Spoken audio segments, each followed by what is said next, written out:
Our modern world barely knows true darkness. Flick a switch, and night retreats. But travel back to the Middle Ages, and the setting sun didn't just mean dimmer light. It meant the arrival of a different world, a world half-lived in a darkness so profound, it felt like a physical presence. This wasn't a temporary power cut. This was the nightly reality for centuries. What happened in this forgotten half of existence?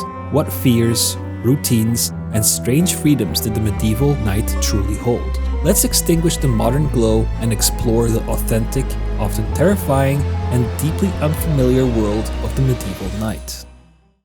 Chapter 1. When the world went black. Light was precious, often poor. Churches and the wealthy might afford beeswax candles, relatively bright and clean. But for most medieval folk, they relied on smoky, greasy tallow candles made from animal fat.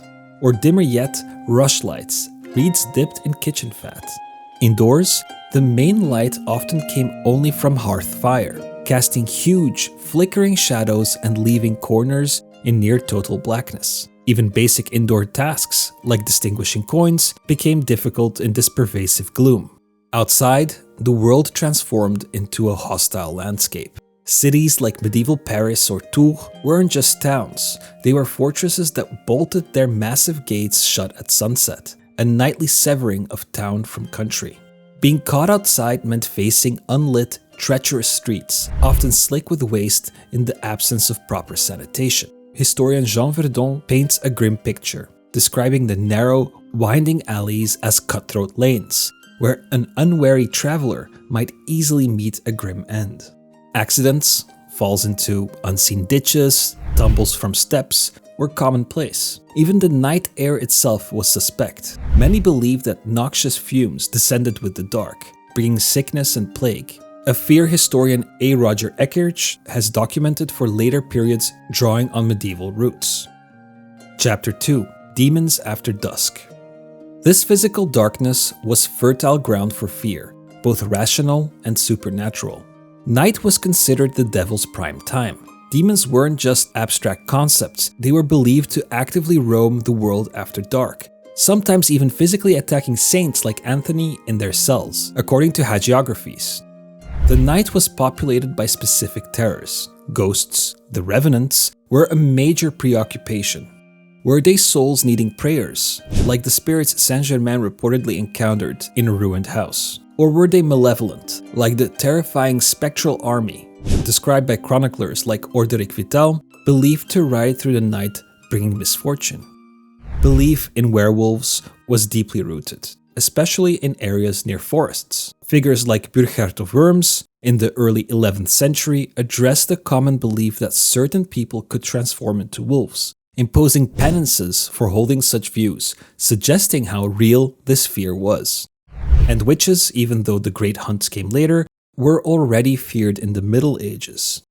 Early medieval sources like those cited by Burchard mention beliefs about women flying at night on demonic errands or participating in cannibalistic rituals. Ideas dismissed by the church elite then, but persisted among the populace. These weren't just stories, they were genuine anxieties reflected in prayers, charms like horseshoes found nailed over doors, and the avoidance of places deemed haunted after dark. Chapter 3.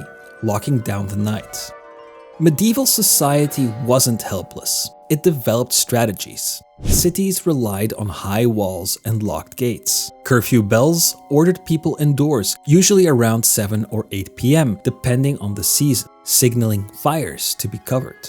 The night watch patrolled, though often consisting of reluctant citizens fulfilling a duty or poorly paid guards armed with staves and halberds. Accounts describe their varied effectiveness, sometimes diligent, sometimes notoriously corrupt or found asleep at their posts. Their job was less crime-solving and more maintaining basic order, challenging strangers, enforcing curfew, checking doors, and raising the alarm for fire or major disturbances.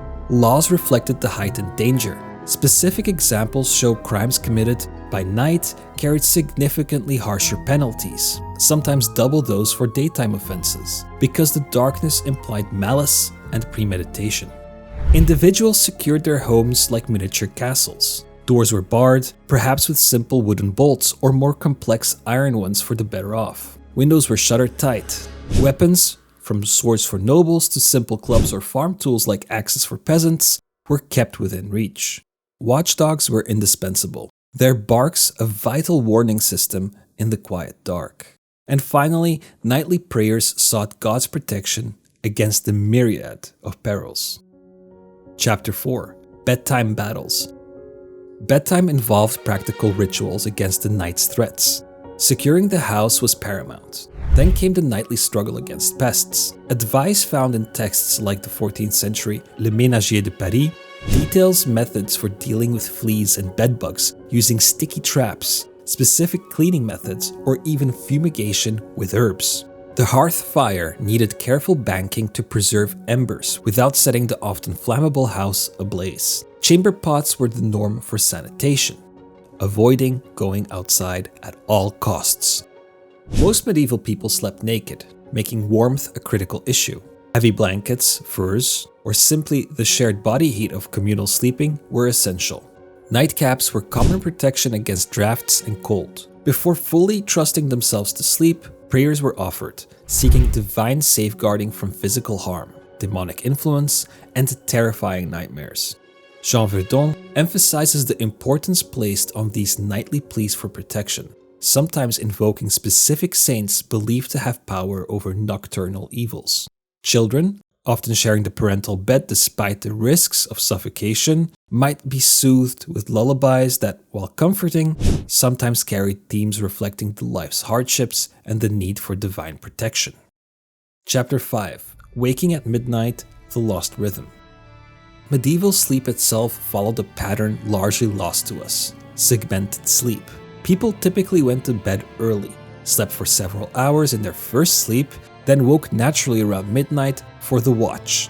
This wakeful period wasn't typically anxious, it was a quiet interlude lasting an hour or more. Historical sources detail its uses: quiet prayer or reciting psalms, reflecting on recent dreams, intimate conversation with a spouse, tending the fire, or performing small, necessary chores like mending clothes or preparing tools for the next day's work.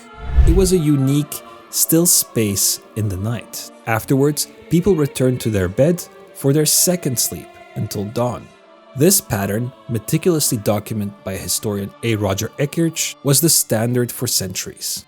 Privacy was a luxury few knew. Beds were often shared by entire families, servants, or travelers, especially among the poor using simple straw pallets. Descriptions exist of the different layers of bedding the more affluent might possess, from the straw base to wool or feather mattresses. The wealthy had large, curtained beds, offering status and seclusion, but communal sleeping shaped the experience for most. Chapter 6: Life After Curfew. Night didn't halt all activity.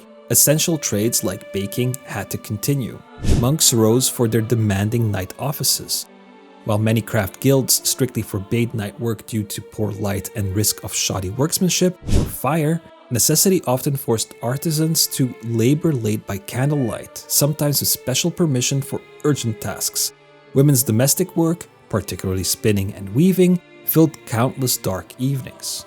But night was also the primary time for socializing and release. Village meetups were crucial. Neighbors gathering, often women, combining work like spinning with storytelling, gossip, song, and courtship.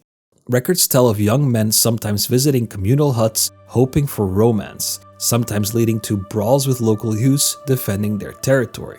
Taverns, frequently ignoring curfews, were vital, often rowdy, centers for male community, places where disputes often began or ended. Noble halls hosted late-night feasts and dances that could last till morning, sometimes ending, as one chronicler lamented about Charles VI's court, in drunken adultery. The darkness provided essential cover. It shielded secret lovers' meetings, it allowed poachers to hunt in forbidden woods, and smugglers to move goods unseen. It was when religious dissenters could gather safely. For many, night offered a temporary liberation. Chapter 7: Sacred Shadows.